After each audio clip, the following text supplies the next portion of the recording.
will really give us examples from the practicalities of how to make sure that cities, are working for women and are inclusive. And then we will move on to Joana Dabaj, the co-founder of the CatalyticAction and the architect and researcher, for another 15 minutes. I'd really ask all of you to hold on to the questions. We'll have a Q&A session at the end, where you'll be able to, just raise your hand or put a question in the chat, and we will direct the questions to the presenters or to anyone who is really, eager and able to respond. So this is a combination of some presentations, but also interactive. So please do hold on to the interactivity until we hear from the presenters, and then there we go.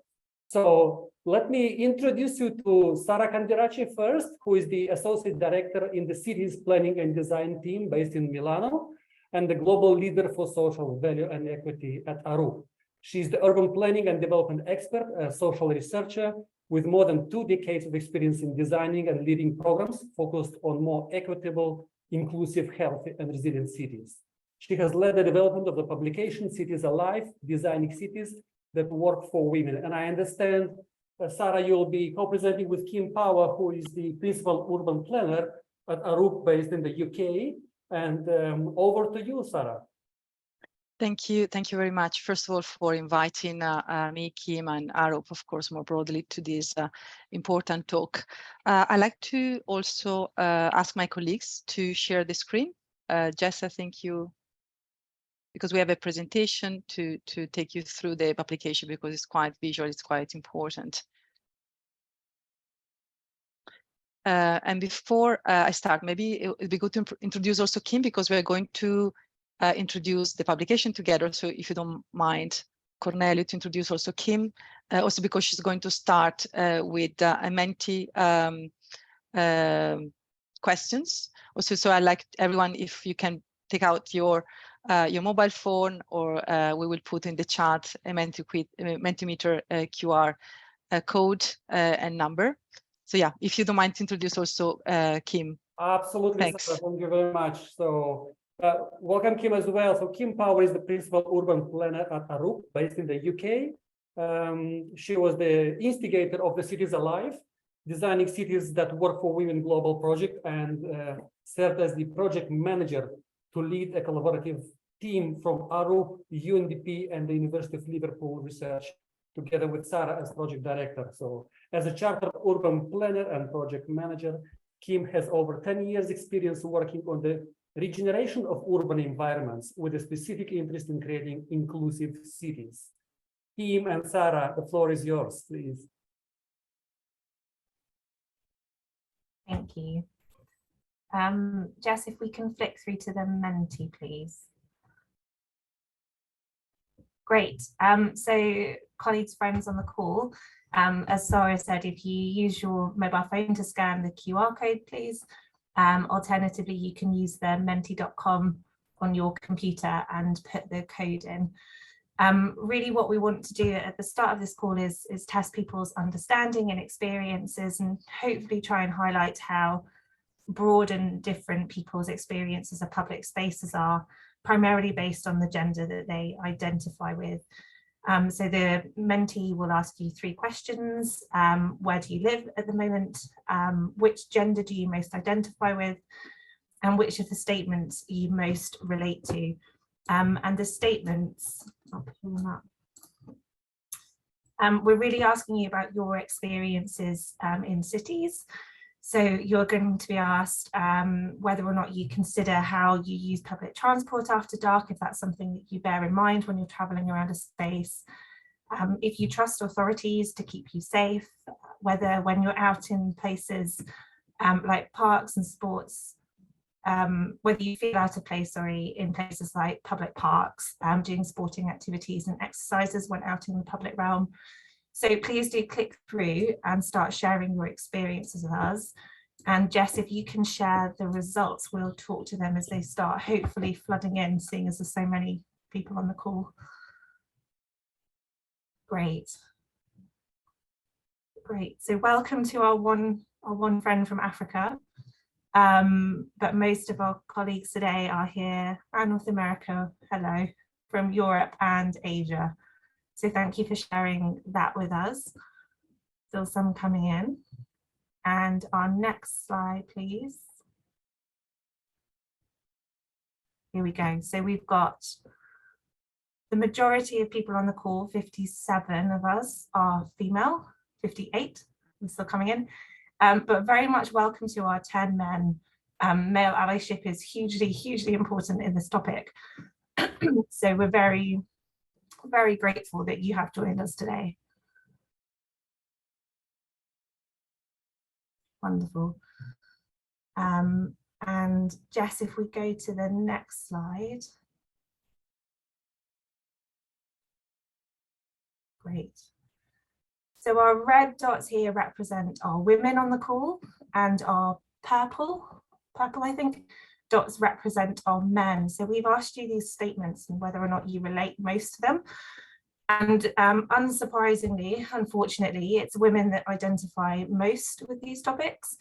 There are some men who do have these experiences, but certainly not to the same degree. So there are women commonly consider that whether they use public transport after dark. So there's 2 men that do that, but the majority is women. I avoid routes that I perceive as unsafe. Women do that quite commonly. Takes an awful lot of mental load and mental strain to constantly be safety planning in your head when you're navigating a space. There are certainly some there that men don't do at all. So men, you never have to wait to go to the toilet, do you? It's always women that have to have that long queue. But unfortunately, it does still impact you. You're often waiting for your women to manage to go to the bathroom. Women, we always quite commonly feel nervous when we walk past construction sites. They're often seen as hostile spaces for us. There's no men that have reflected on that one. Women, 8 of you feel excluded from civic participation because of your gender, which is horrible, 9 of you. You feel like your health isn't taken seriously by professionals. There's no men that have felt that way, but 15 women on the call do feel that way. 21 responses with 1 male response saying that you've experienced sexism at work. But that's quite heartening that there's some women who haven't experienced any of that. So I'm really pleased to see that actually. Normally that's just men that have that response. And 9 women feel out of place in parks and sports and exercise spaces. Sara, did you have any reflections? I think is, I mean, I like to start the workshop in this way because I think by looking only at these kind of quick statistics is quite relevant to, first of all, to understand why we did this publication, why this topic is so important. And also the approach we've been using to develop this publication, which is very much data-driven. So it's very solid in terms of data and evidence, showing again why it is important. And the other kind of important thing that came out from this quick poll is the fact that, unfortunately, as you also remarked, this is a topic that resonates mainly among women, but this is not a women business. It's important for everyone. So we will take you through now the publication we did, the research we did with UNDP and the University of Liverpool. So you understand that this is not only something that is important for women, but it's important for everyone because it actually has an impact to the entire society. The fact that in most cases, cities or urban environments more in general are not designed consider the needs of women at the heart.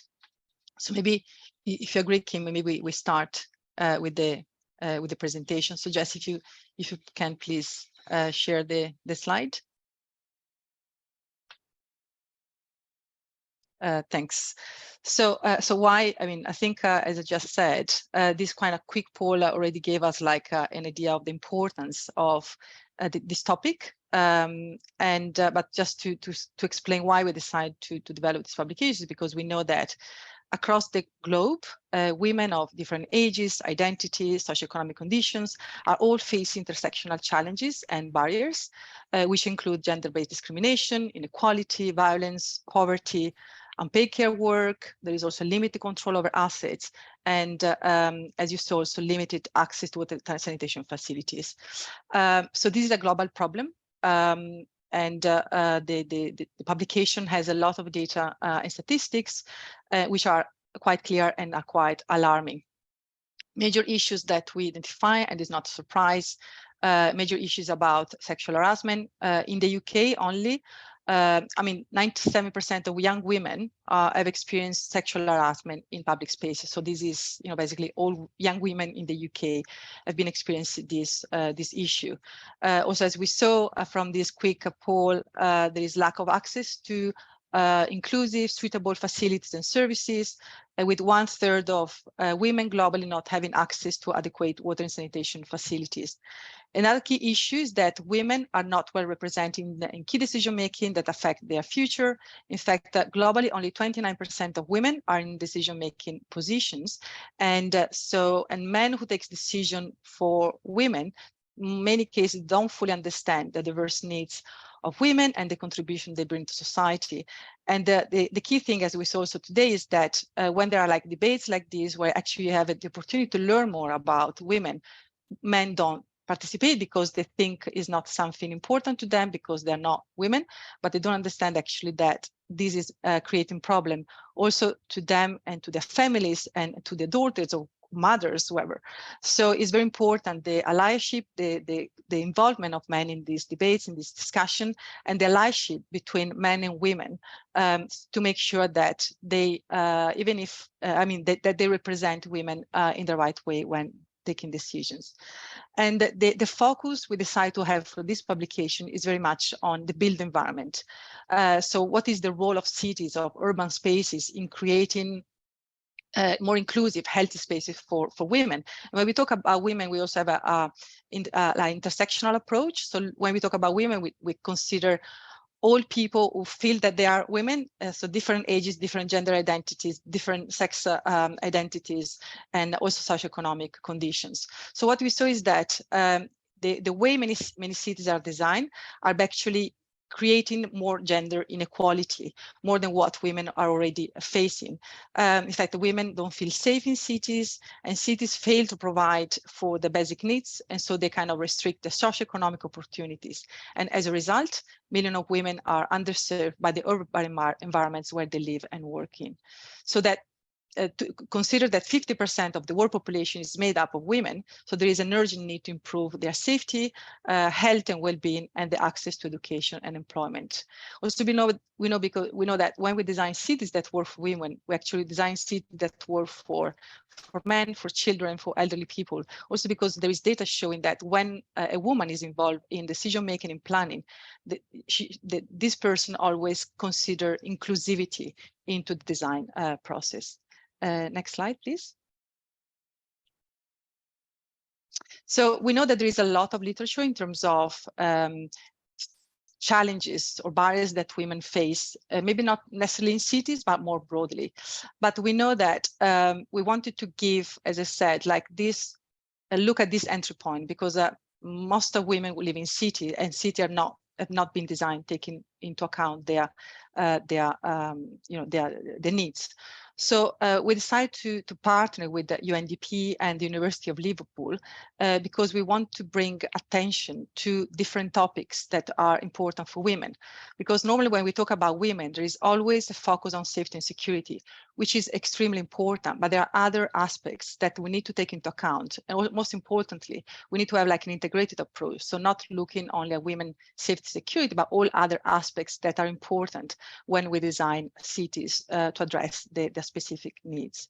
So we wanted, first of all, to understand what are these challenges, what are these opportunities, the opportunities that women face and see in cities. And we wanted to do that looking at different socioeconomic contexts. So the collaboration with UNDP has been so important for this, because we managed to engage women and people from across the globe with different socioeconomic conditions, different identities, and we involved them into the design of these publications. So as I said, we wanted to explore, the other point was to explore the role of the built environment. And at the same time, we wanted to develop, in addition to the evidence, but also we wanted to develop something very practical and actionable that city decision makers, practitioners, people work. Sorry. Okay, there is someone speaking. Sorry. Can we ask others who are not presenting to just mute their mics, please? Thank you.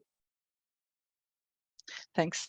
So one thing we wanted to do, because there is a lot of literature about that, actually it's the first publication written by a private company like Arup, and we wanted to have a very kind of practical approach. So the moment you will see the publication, you see that it's a structure in a way that provides the evidence. At the same time, it provides strategies and actions based on existing case studies around the world on how practitioners, what practitioners can do to embed into their work this approach, and the different steps that they need to take to make sure that through their work they can deliver more inclusive and healthy cities that work for women. So as I said, by working with UNDP, by working with the University of Liverpool, we managed to have access also through Arup network to a very wide range of groups across the globe. We organize a survey which had like 700 responses across the globe. We organized several workshops and also interviews with experts, because we really wanted to create the evidence that in many cases is lacking or is quite limited. Next slide, please.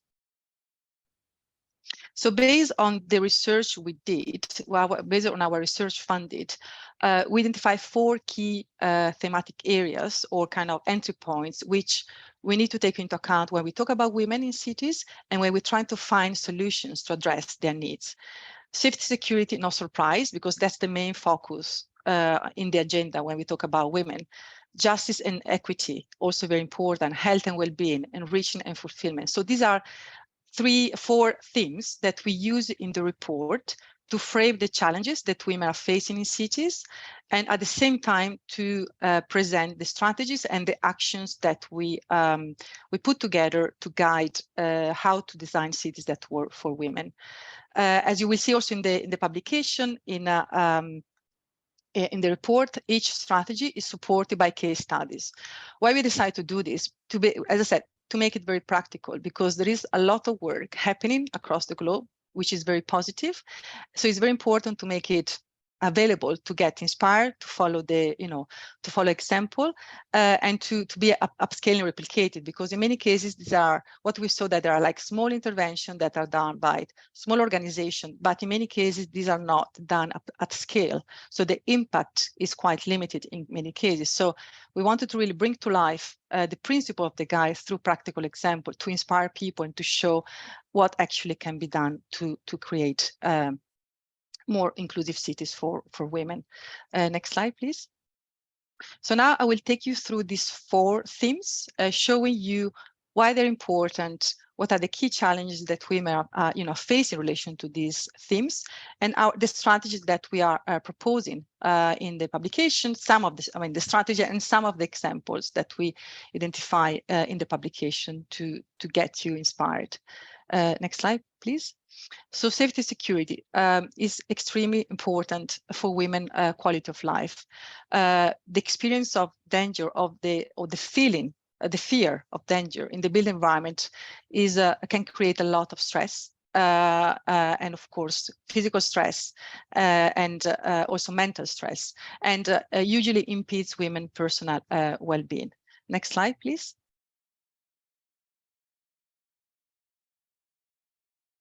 Yeah, so as you can see, these are some statistics. There are many more in the publication. As I said, in the UK, 97% of young women have experienced sexual harassment. In Italy, where I live, every 3 days a woman is killed by a man, and in many cases, women, to some extent, they're also made kind of responsible for that because of media, the way the information is managed, and the cultural also bias that is built in this society. In Ireland, 55% of women feel unsafe traveling on public transport after dark, and 25% of people globally believe that this is justified for men to beat their wives. Next slide, please. So for each, maybe you can put the 4 of them, Jess, yeah, thanks. So these are 4 key strategies that we identify as ways for improving women's safety and security in cities. And as you will see, it's not rocket science. It's just important to consider them and to design them properly. So first of all, creating safer streets and public spaces by design. So putting safety at the center of the design process. Provide safer mobility experiences, integrate gender responsiveness in urban climate strategies and plans. Very important because climate change is affecting women mainly across the globe, and also incorporate violence prevention in law and raise awareness. So what we see is that by implementing these strategies, in addition to improving safety and security for women, we actually are creating many more benefits that for the entire society. Next slide. I will show you now some examples. This one comes from Melbourne in Australia. Is a work that Arup has been doing with the Monash University. We've been undertaking app, which was developed with Pride International. We undertook like an assessment of safe and unsafe spacing during nighttime. And with the insight from this research, we identified some lighting requirements that can be included then in the design of public spaces. And now this nighttime vulnerability assessment is now used consistently across urban design processes. The second examples come from Singapore, where the government is supporting elderly residents to move around the city safety by using different design solutions, like using silver zones, creating silver zone, creating clear signposting and road marking, and also flashlights, LED lights to kind of slow down motorists. And the third one comes from the third example comes from France, from Lyon, where the government invested 100 million euro to make the transit network nearly full accessible for women and other people. Next slide, please. So this, or next one. So this is the second entry point, which is justice and equity. And when we talk about justice and equity in the built environment, we mainly refer to factors related to governance, so legislation, decision-making, land use policies, and also the availability and accessibility of services and facilities, which should be designed in a way that is equal and inclusive. Next slide, please. These are just some statistics about the main challenges that women face in relation to justice and equity in cities. Women's unpaid labor work is worth 140 billion in the UK economy. In India, only 20% of women are employed, and across the EU, women earn 37% less than men. So this, you can see, is another important challenge. Next slide, please. Maybe, yeah, also in this case, we can put the 4 of them. So these are the 4 strategies and actions. I'm not going through them, all of them in detail, but just looking at the 4 strategies that we identify. To increase the justice and equity of women in cities is very important to mainstream gender responsiveness planning and national laws and policies, because if you only act at the local level, you're not actually enabling city authorities in many cases, because because they don't have any directions from the national government. So in many cases, they cannot act. So it's very important that also at national level, there are laws, policies that provide the directions in the right way. This came already, support women participation in urban governance at all levels. So even if it's not, the women are not covering decision-making position, is important to involvement in the design process. So make sure that in project where you work, women are involved in understanding the context, in design your solutions, and also advocating for their involvement. Important to collect gender disaggregated data and also protect women's rights to land and property. In Africa, only 1% of women owns the land or the property where they live. And this, of course, has a huge impact on their well-being and socioeconomic situation. Next slide, please, with some examples. A good examples of mainstreaming gender across a national level. In 2014, the Swedish government declared itself a feminist government with the aim to mainstream gender equality in its national, international decision-making process. The second examples come from Los Angeles about the importance of using gender disaggregated data to inform adequate decisions and design solutions. The same is happening in Barcelona in Spain, where the government used gender and race data to ensure public transport, cycling, walking route are suited to men's and women's needs specifically. The third example comes from Canada, where they created a City for All Women initiative by a local NGO that was created to create access, to improve the access to information on how to talk with the government, how to engage with government, but also like basic information on training that the government is proposing, because in many cases, lack of these tools are not enabling women to participate in decision making or to be empowered to participate in decision making. So accessibility of this type of information is also very important. Next slide, please.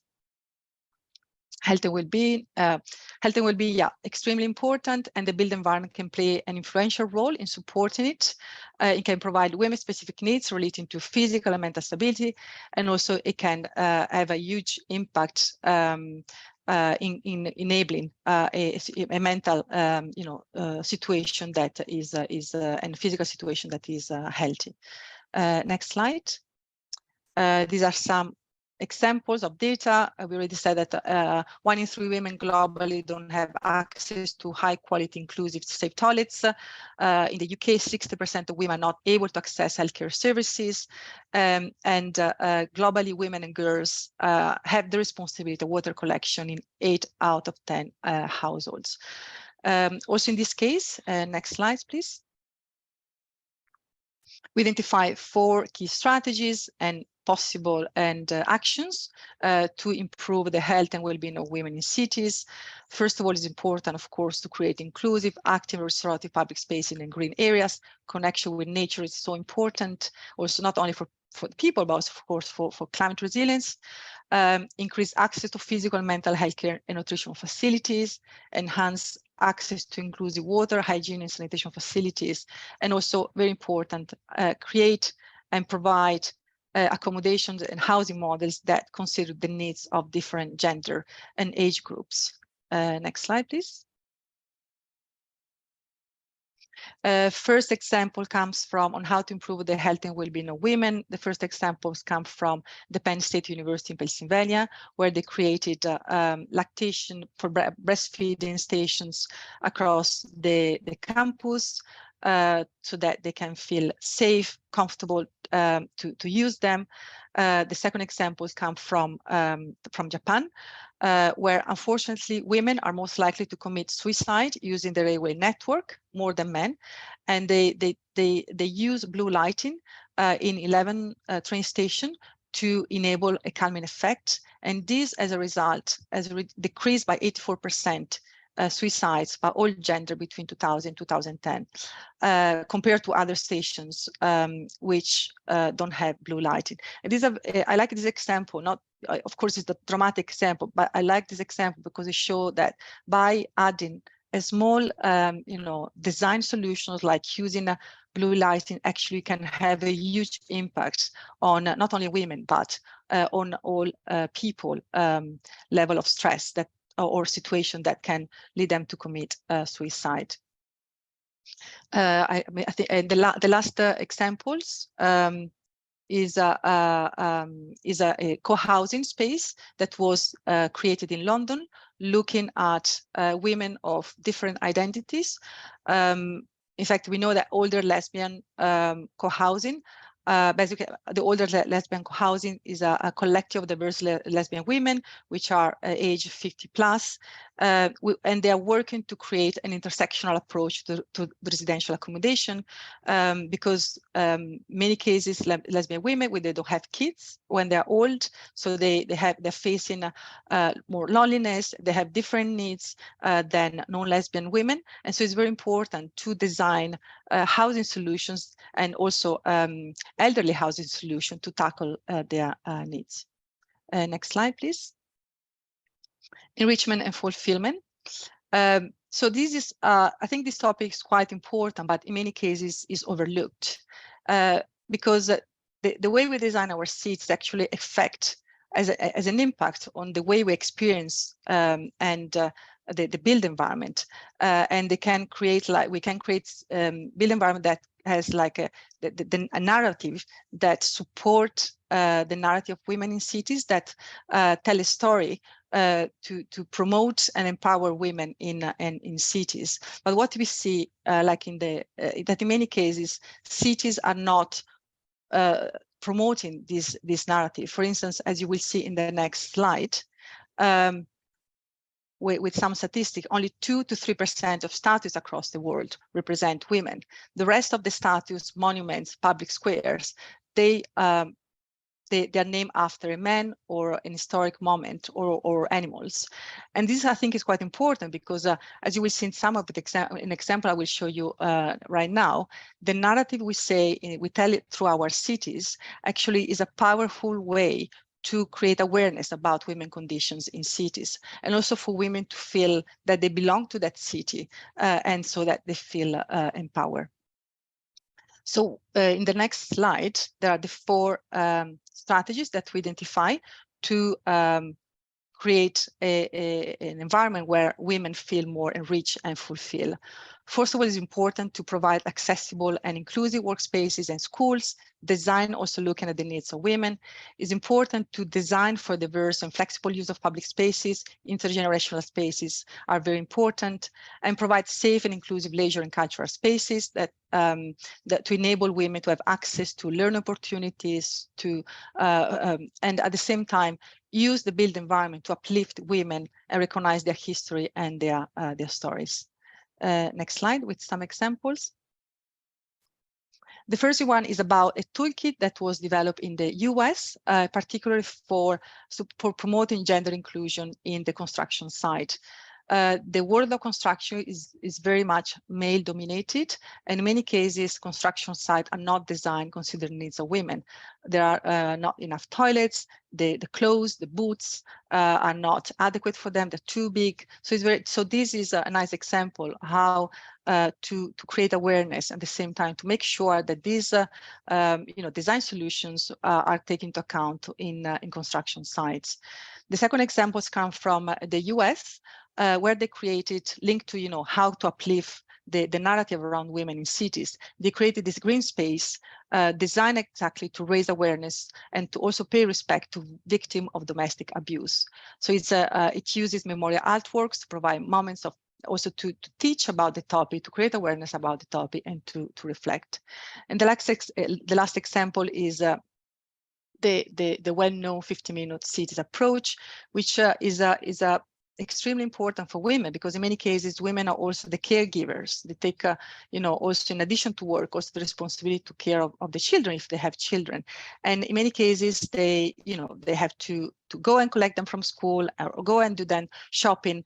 So the concept of 50-minute city is very good because it allows the better access to facility, to service, better mobility, and this has a huge impact in also freeing up some time for women to do other stuff for fulfillment and enrichment, rather than spending most of their free time in a bus to go to shopping or to other spaces. So the accessibility, the proximity of facilities and services is also very important. So we stop now with this first part of the presentation that wanted really to give you an overview of why we did this publication, how we did it, and how it is structured. It's available online. But now I'd like to hand over to Kim, my colleague, who will present you some foundational principles and also practical steps that you and city authorities, professionals, or community groups can undertake to really mainstream in your work the approach that we developed. Thank you. Thank you, Sara. Just a reflection on something you said, and slight deviation from the presentation, but I remember the first time I worked in the built environment and I went on site and I had to wear a high-vis jacket, and it was miles too big for me, and I looked like I'd borrowed like my dad's coat, and I just felt like a little child on site around these men, and I was the only woman, and yeah, I remember how silly I felt. anyway, I digress. So Sara has shared with you the strategies and actions for how we address some of these key challenges. What I'm going to share with you is some of the tools and methods for putting some of these strategies and actions into practice.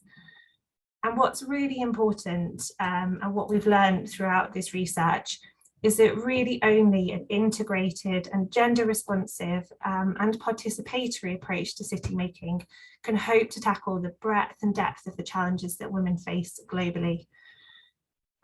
What this really requires is commitment and collaboration from public and private sector stakeholders. We have to be working together.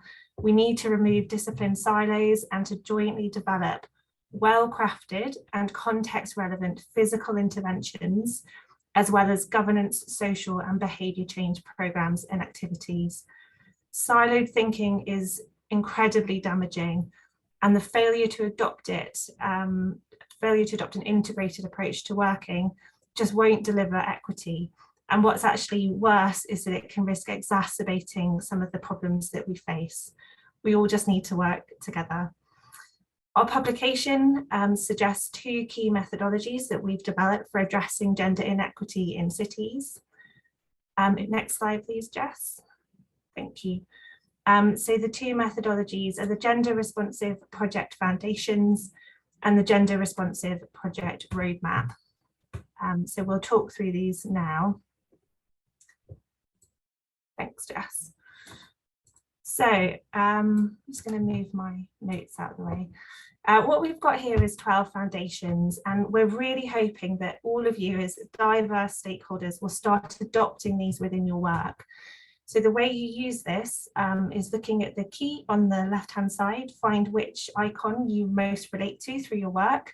Perhaps you're a city leader or a policymaker or a community group, and then find which action foundation you can be implementing. So just to explain a couple of them, what's absolutely fundamental is foundation 1. We really need to all be conducting women's local needs analyses. And by that, I mean really understanding the lived experiences of women within your places. Often, as Sara mentioned, the data is gender biased. It doesn't reflect necessarily the needs of women. So we're making decisions and assumptions based on data that we think is inclusive, but it actually isn't. So we need to start from scratch, conduct that local needs analysis, and really understand how women feel within your places. Once we've done that, we can move on to foundation 2 and produce a gender responsive city action plan, truly setting out practical, actionable steps for how we can address those local needs of women within your places. And this should be something that city leaders and policymakers and built environment professionals work on together. We want everyone in Foundation 3 to pledge your commitment to becoming a gender responsive city. There is no reason why we can't all do this. That could hopefully be a quick win, and it would be pledging your commitment to delivering your section of the action plan. Foundation 4, we want you all to come together and collaborate. So establishing citywide task forces for addressing gender responsiveness throughout city planning, city making. And another quick win is Foundation 5. So you can appoint a champion within each of your organisations who's really responsible for pushing forward the gender equity agenda. Foundation 6 and 7 both relate to project finances. It's really important that we're adopting gender responsive procurement mechanisms. So where we're spending our money doesn't just go to predominantly white, middle class, older men, but it goes to the diversity of people within our communities. Foundation 8, we need to look beyond the development boundary. And by that, we mean often when we're creating new buildings, new public parks, new public realm, there's this imaginary red line that we work to when we're designing schemes. It's really important that we work with our neighbours, because you could be designing the best, most equitable and inclusive scheme, but somebody would then step outside of this virtual red line and it could suddenly become a hostile, dirty, poorly lit, no green trees space that people just don't feel welcome in. So we need to just be collaborating with our neighbours to make sure that those transitions between spaces work really well. We've talked quite a bit at Foundation 9 about guidance about construction sites, but developing some guidance around the uses of temporary spaces is really important. So often, as you probably experienced yourselves, construction sites can be ugly, dirty, dusty spaces. They're poorly lit. They have big hoarding around them that stops sight lines. We really need to be considering how we better design construction sites and our temporary spaces so that people don't feel excluded from them. Foundation 10, hopefully what we're doing today is upskilling professionals on the importance of gender responsive planning so you can go forward and advocate for that within your own work. Foundation 11, again about advocacy and really pushing for change. If you are in a position of influence where you can make change to make sure that gender is a consideration within your organisation's work, please do champion that. If you're not in that position of influence, please do push on those who are and really try and instill on them the importance of doing this. As Sara said at the start, it's not just a women's issue, this is a socio-economic issue, it's everybody's problem. And Foundation 12 is really, really important. We need to make sure that the diverse voices of women, of intersectional women, are heard when we're shaping projects. So that could be through having a diverse project team, but also really importantly through capturing the voices through stakeholder engagement of diverse women. Next slide, please, Jess. Thank you. So in addition to those project foundations, which hopefully, when implemented, create a really nice environment within a city for gender responsive projects to come forward, we've also created this gender responsive project lifecycle. So this takes you through every stage of a project's creation through to delivery and monitoring, and sets out all of the steps you can be taking to make sure that women and gender inclusion are reflected within your work. Next slide, please, Jess. The project lifecycle as well is included on our website and it's free to download. So please do take a look and start using it. If you click them all up, starting with project inception, what we really want people to be doing, as I've said, is establishing diverse teams and establishing a commitment at the start of a project to delivering gender equity. I won't go through all of these just for time. Within the project brief, really setting out what your project outcomes are. So what are you trying to achieve and how does that relate to the local needs of women based on your local needs assessment from the foundations? And really making sure that your methodology for project delivery is equitable and inclusive. In project design, when you're doing perhaps an options appraisal, you have a few different ways you could go and you need to assess those options. Making sure that you have this multi-criteria assessment tool, which includes criteria around gender equity. So when you're making your decisions around which project to take forward, whether that's a new building or a new policy or a new strategy, making sure you're assessing those against how they will impact on women. If your project is for a planning application, we really want to make sure that the needs of women have been considered. So we want people, when they're submitting for planning permission, to include statements around how they've considered the needs of women. Next slide, Jess. Thanks. Procurement, really making sure that you have gender responsive procurement mechanisms, as we mentioned in the foundations, but that when you're procuring for someone to deliver your project, if that's the case, making sure that you're giving the opportunity to as broad an audience as possible. In implementation around risk, risk registers, if you have those, should include a standing risk on the impact of the project on women. And in monitoring, is your project having the intended outcomes that you thought it would at the very beginning on women? And if not, why not? And that should be tracked and monitored and addressed. Next slide, please, Jess. So just to conclude then, since we launched the publication last October, we've seen a significant amount of interest. We've had 66 global articles published on the topic, which is phenomenal. people are really, really interested in this, including specific interviews with Sara and myself in Forbes, Wired and Dazine magazine. Our online social media coverage had 1.32 million impressions on Twitter, which I think is phenomenal. If there was 1.3 million people in a room, you'd be quite crowded. And we presented this at many conferences, including ones in China, the UK and MIPIM, if anyone is familiar, together with a presentation at the Global Mayors Parliament. Next slide, please.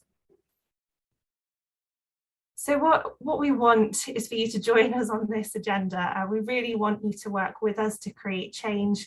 This is absolutely, as Arup, as UNDP, as the University of Liverpool, it's the start of what we want to achieve. It's really integral if we're going to address some of the world's biggest challenges like climate change, like economic growth and productivity, that 50% of the population are just not left behind. So we need to create change, and we really need to start doing it yesterday. Thank you.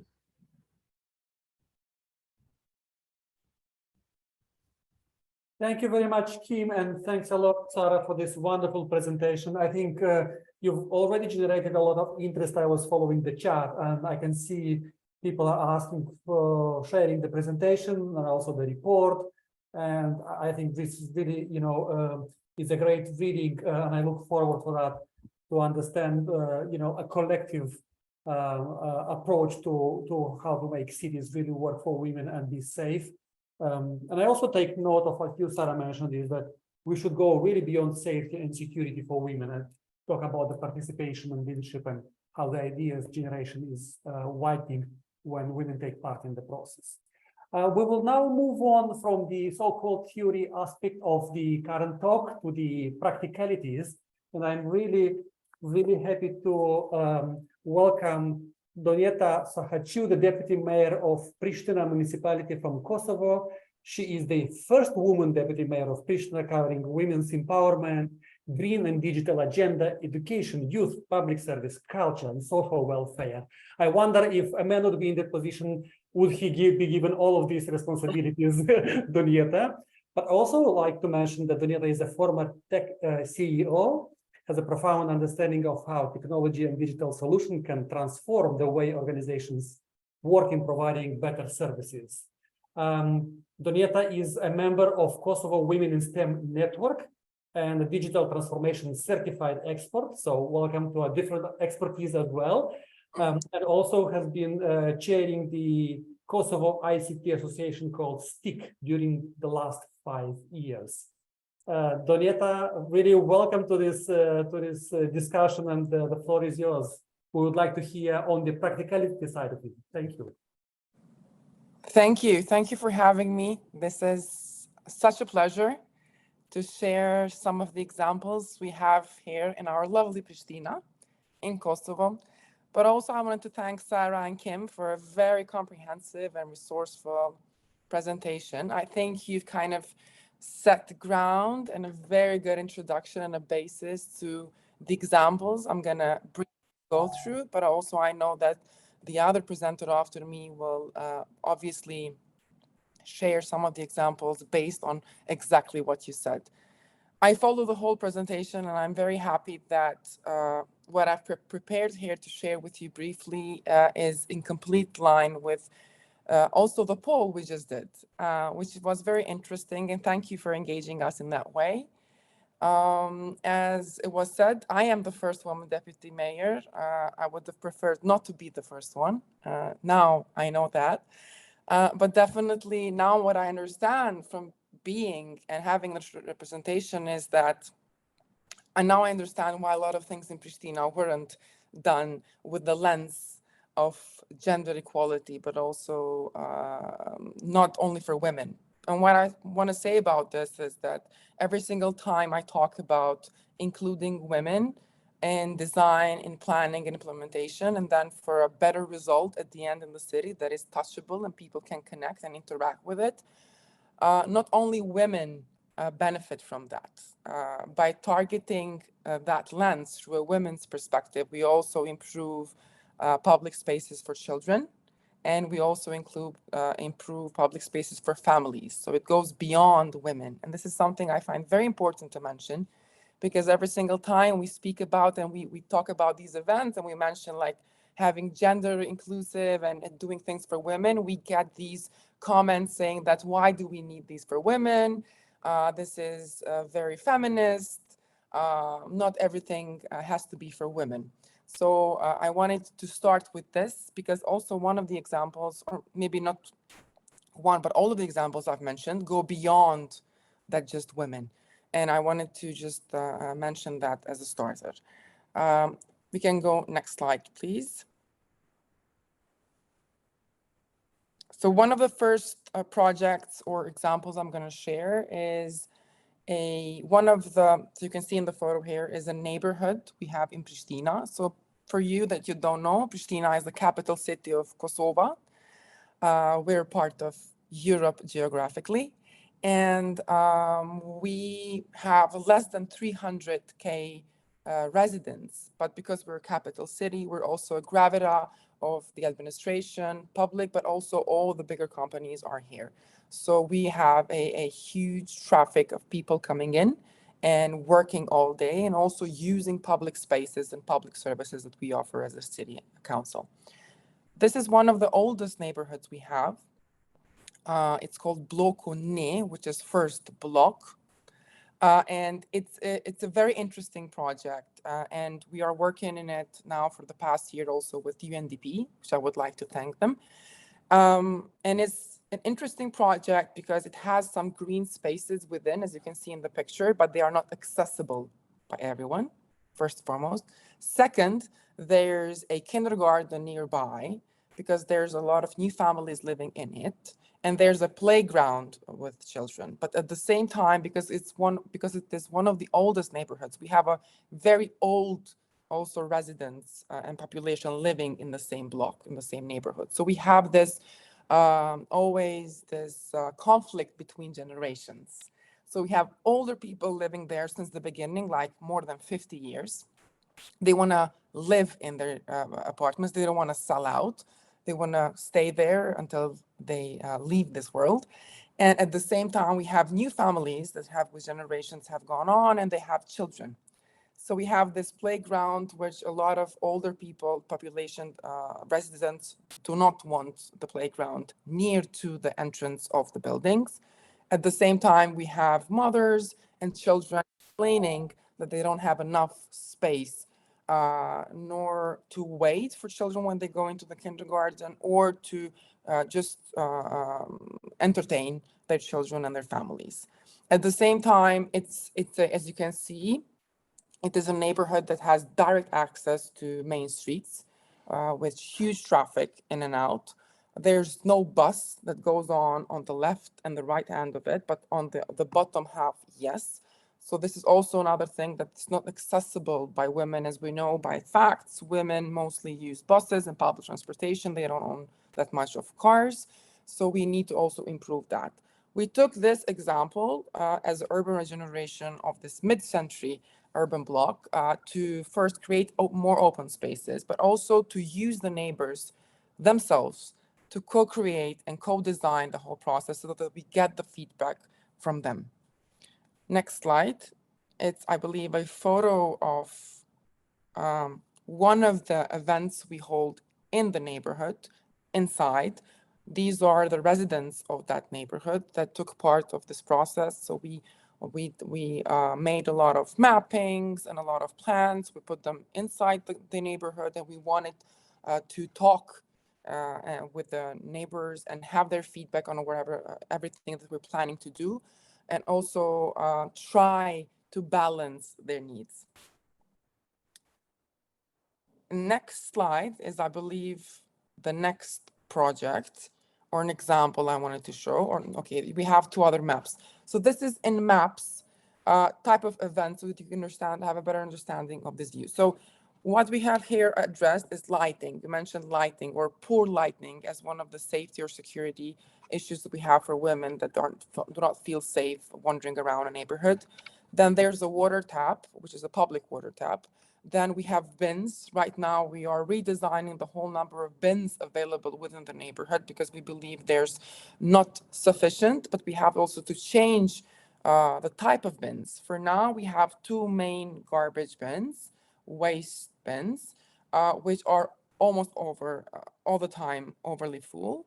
Now we want to have maybe some smaller bins that go per each apartment that are closer to the apartments at further away from the children's playground, so that we also address the safety concern of garbage collection. Then we have the playground zone, some activity zone we're trying to change for activities for children, and then we have seating. So what we found out here, and it's also very important to mention, is that almost all our public seatings in the city were very uncomfortable. And I know this is a fact for almost every city because there's this fallacy, known fallacy that in order for cities to not attract homeless people sleeping and staying in these neighborhoods within the city, the public benches were intentionally made not comfortable. But we are now in the process of designing and first and foremost, analyzing the design of these public benches, measuring and knowing that these benches are mostly used by women, which are not at all comfortable, and especially for women with special needs and mobility needs. So this is also a very important thing where we're trying to measure here. And the other map shows that the mobility kind of access and access to the kindergarten, the walking paths, access to the buildings, the main road, and the bus lines which we're trying to put in so that we can improve the mobility of the whole neighborhood. This is quite a big neighborhood. It's located in the center of many other similar neighborhoods around as blocks.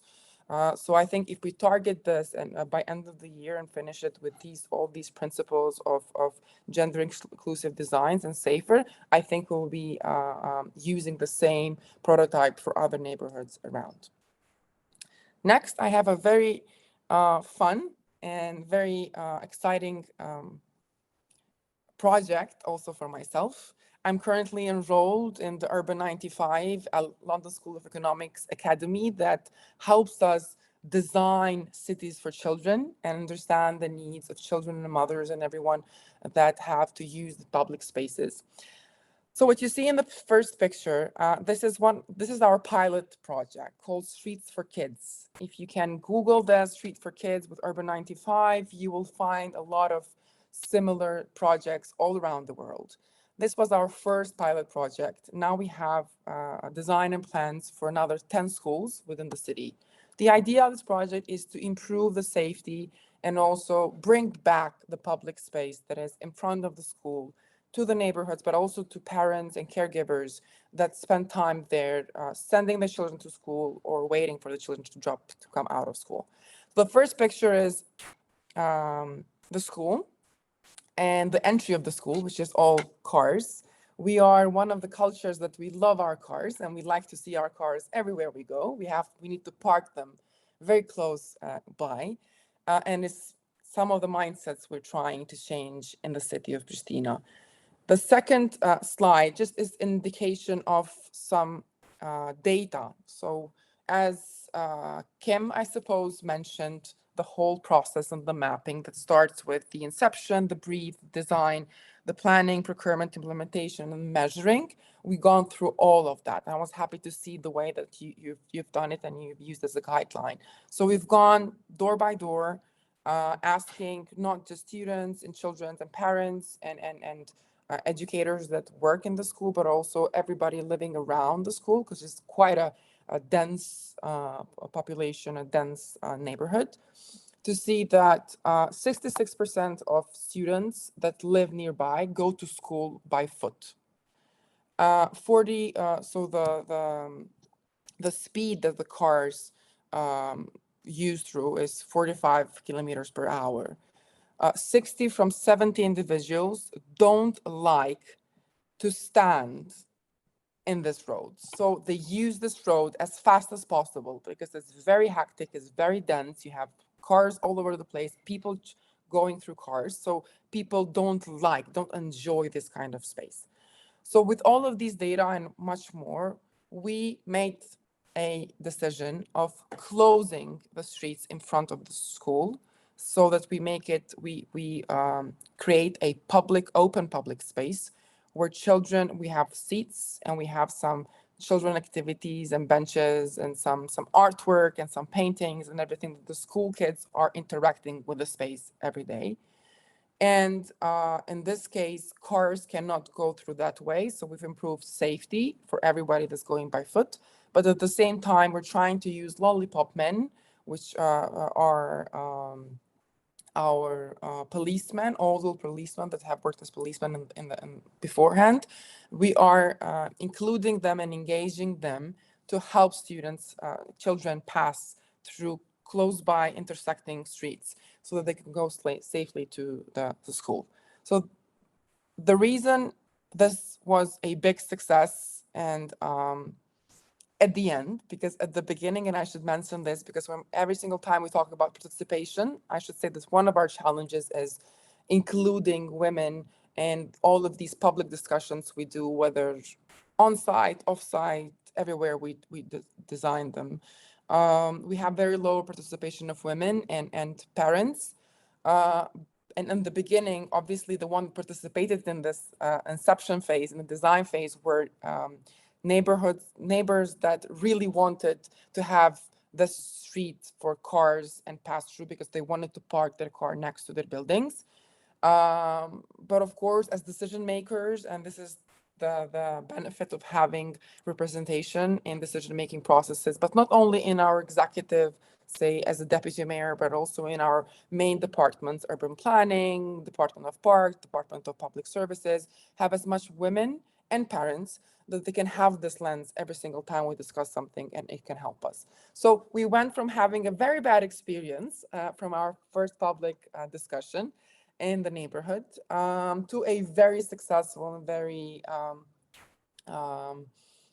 good result that everybody liked and they took part of it as a process. If you can go to the next slide, I think I have some pictures of outlining.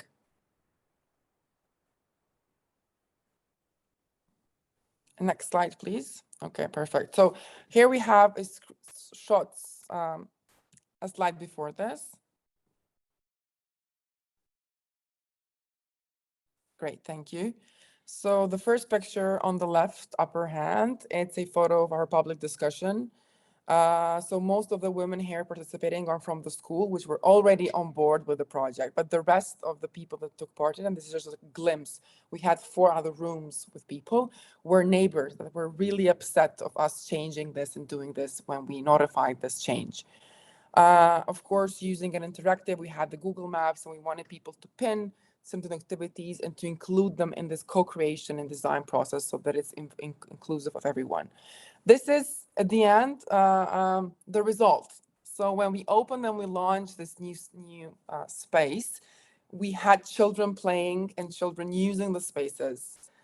So this is the exact street where cars used to park and go through, which is now being used for plays and activities like this from children of the school, but also from children living and residing in the close neighborhoods, so the nearby buildings. Next slide, please. So when we talk about the whole process, so we launched this 2-3 months ago, and then we hold several, I believe 4 to 5 workshops with the whole designing team. And we were trying to know, okay, what is the aftermath now? What should we go back and improve? What is the feedback? We had some drones analyzing the whole change of paths for cars. We changed some directions, some new street signs and everything. So we wanted to really improve. So there were a couple of things we needed to go back and improve. We needed to put more benches. We needed to change the streetway and direction so that we can direct some of the traffic in the beginning of the street and direct it somewhere else, so we can have a more easier path, so that also the neighbors are happy with the new way of going around with their cars, and also adding a bicycle station, because we found out that now, since the car is cars cannot go straight on the school front door. We have a lot of people using bikes, which is an indirect result we wanted as a city to kind of encourage use of bikes and other ways of mobility. And now we need to add another bike rack station so that people can station and park their bikes. Next slide, please. Okay, so I have here a couple of two examples. So the example of lighting, which was one of the things we mentioned also through a report, that a lot of women don't feel safe when there's obviously not public light available. But on the other side, we have an example of before and after, which is one of the main streets of the city, which is very, very highly frequented. And as you can see here, the sidewalks were fully with cars all the way. And people, and especially women with children, needed to go around and around, so they could go down on the street and then up on the path and the sidewalk in order for them to go from one point A to point B. And this is one of the things that we decided to do, is that remove and put these blocks so that cars cannot park, and so that everybody else can walk freely on the pathways. Sidewalks. I know, and I might understand that this is a basic and a very simple example of how you open public spaces. But here in Pristina and also all over Kosovo, we have a very, very high problem and with a mindset of parking everywhere. So changing the mindset and encouraging people to not use their cars is something we're also trying to do with additional policies such as better public transportation, better mobility with e-bikes and e-cars and scooters with the new policies, so that we can altogether help this idea of not having to park everywhere and opening these public spaces. Next slide, please. I have other examples. Okay, so one of the things I've noticed once I joined, and I'm in the office for a year and a half, it was an amazing experience, to say the least, very resourceful. One of the things I found out is that women don't feel safe within our city park. And one of the reasons why was because of these very high sort of metal gatherings around, because they needed to know where to enter. The park had just one entrance and one exit. So every single time you were in the dark or in the afternoon and you were trying, didn't feel safe, people, especially women, were panicking because they couldn't find the entrance and the exit. And one of the ways we did this is not just, as you can see the after photo, adding these light stations and these light bulbs, which to improve the lighting all around. We have now smaller fences all around, which are also metal, but they are very small. And you can see the sidewalk is way wider in order for people to walk freely around the park and in the park and not feel suffocated within the park, because it's one of the psychological effects that women reported to have when they were staying in a public space such as the park. Next slide, please.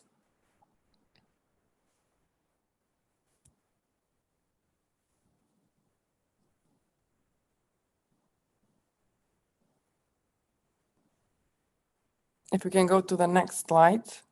Okay, great. I wanted to end with this example. And before, I also mentioned some of the other challenges we've had. Just an idea that to also touch the component of digital and how we can interact and how we can address different problems within the city of creating open, more public spaces and safer spaces for women through digital tools.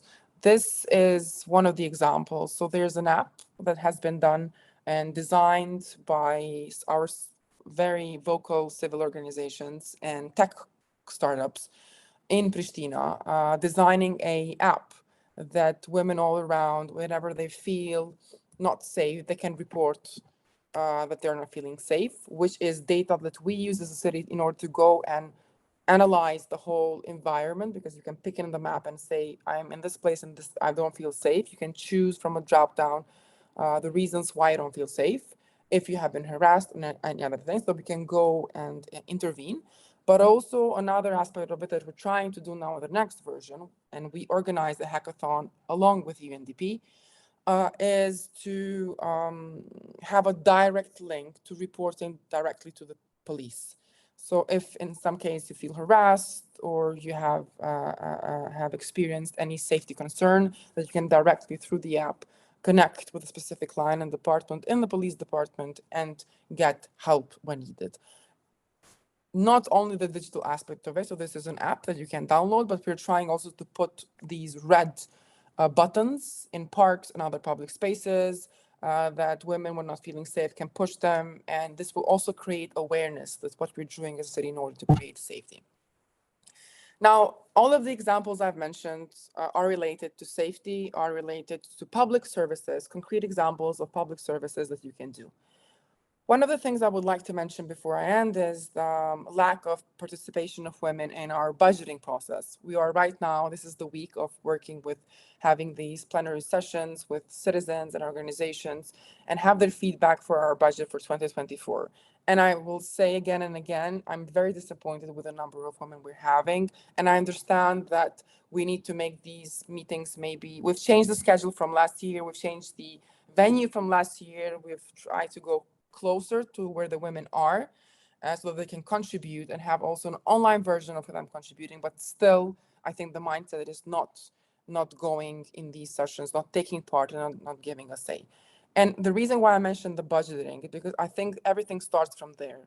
And as a city, if we don't have a project in the budget, if we don't have a concern that can be addressed through an idea or a proposal or a solution in the budget, it's very difficult for us to implement it in the next year.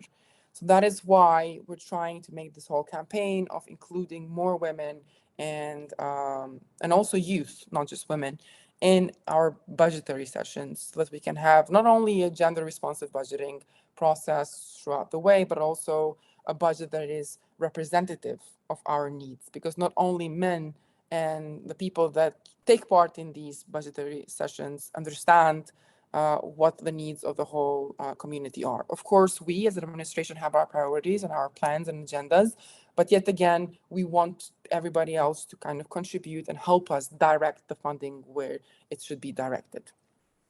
Another thing I wanted to mention is, so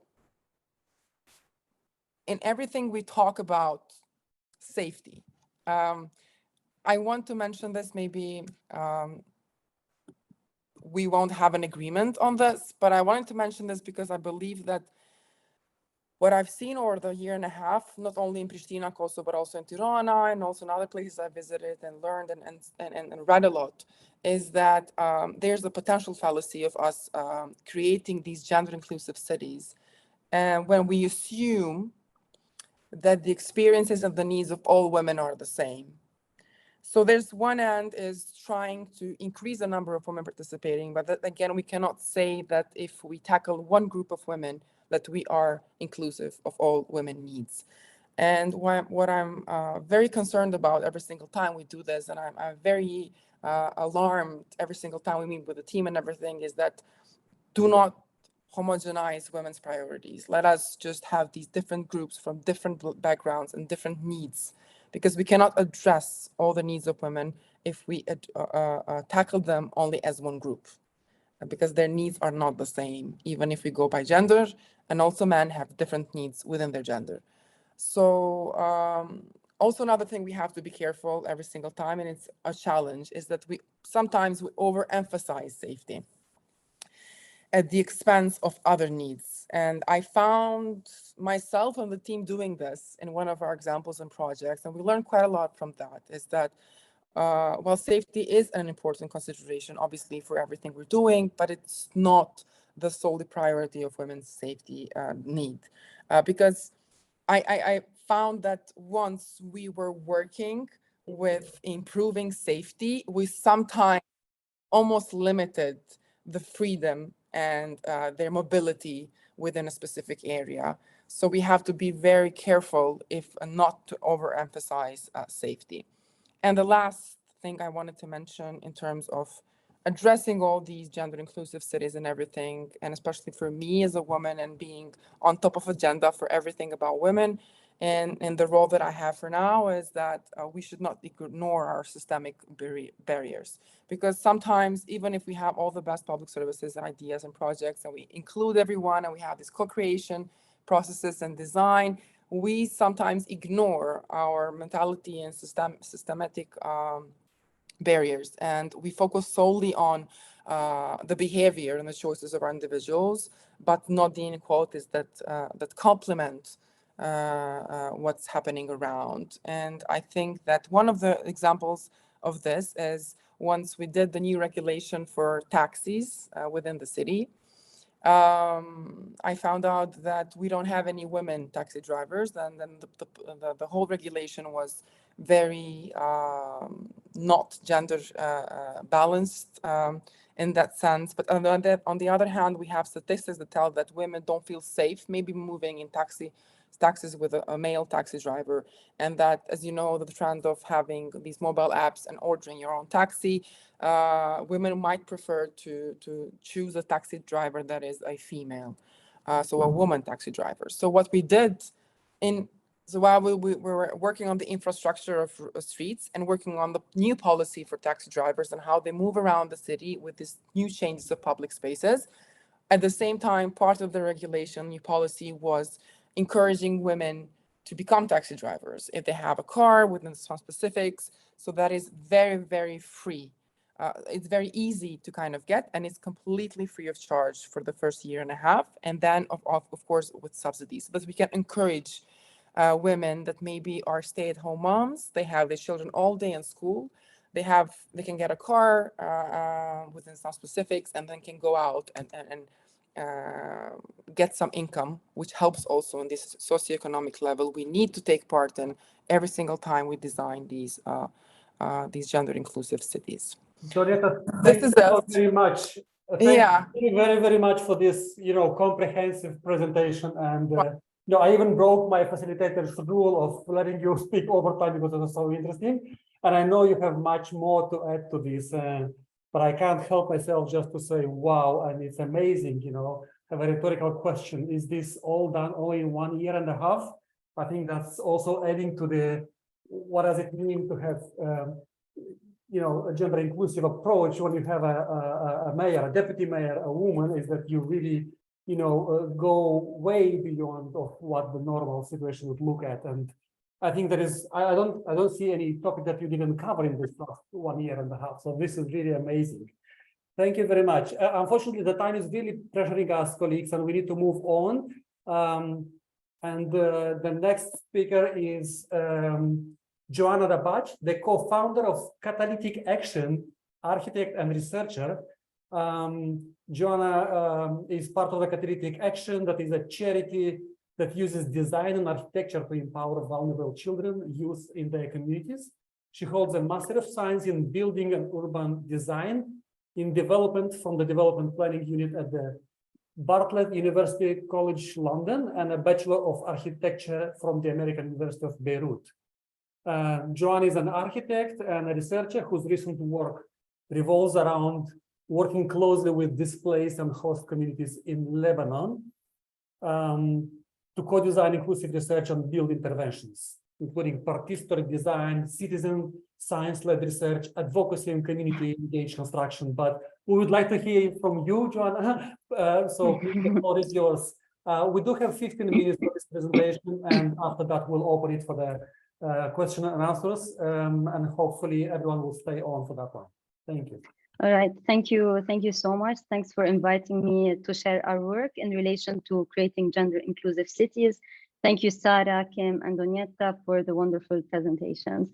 I would like to start by briefly introducing to you CatalyticAction, that uses design and architecture to empower vulnerable children, youth, and their communities. And we achieve this through built and research projects delivered using a participatory approach that engages local communities. For us, participation is at the core of our work, and it extends to all the phases of a project. We think about how local communities can engage in every step of the process, from initial ideation, design, and also construction phase, using different participatory tools and methodologies. Within the diverse, vulnerable context of Lebanon, such as overstretched resources in a fast-growing peri-urban town, hosting refugees, refugee informal tented settlements, negotiating shelter and belonging, cities suffering and coping with the economic crisis and the destructive event of the Beirut explosion, a holistic approach from our perspective is one that is embedded in an intersectional lens that acknowledges the diversity of people and their experiences. Intersectionality for us takes the gender lens one step further by looking at space not only as governed by gender, but also at other factors such as age, nationality, disabilities, and so forth, affect the experience of different women in these spaces. I will start by presenting how intersectionality informed gender-specific responses in our previous projects, leading finally to two ongoing projects that center the experiences of women and girls in public spaces and urban governance. Throughout these examples, I will connect to the Cities Alive report's key themes and strategies and actions. Since our first project in 2015 that delivered a playground designed with and for Syrian refugee children in Lebanon, we engaged young girls and boys in the decision-making and design process. Shahid, at the age of 8, learned about the importance of her participation in the project and imagined her active role in rebuilding her home. In 2016, together with the local communities, we built a school in an informal tented settlement. Construction sites, as previously mentioned by the presenters, are predominantly male and is too much in Lebanon. And it is not culturally acceptable to have women on a construction site. By selecting sheep wool as a material for insulation, a material that only women from the camp knew how to clean and treat, we were able to employ women to help build the school for their children. Therefore, we succeeded by providing access to work opportunities and capacity building, which is important for enrichment and fulfillment. What supported this is having a team of female architects, including myself, on site, empowering and inspiring other women in the camp as they saw us managing the construction site, building with our own hands, and breaking the employment obstacles dictated by patriarchal structure.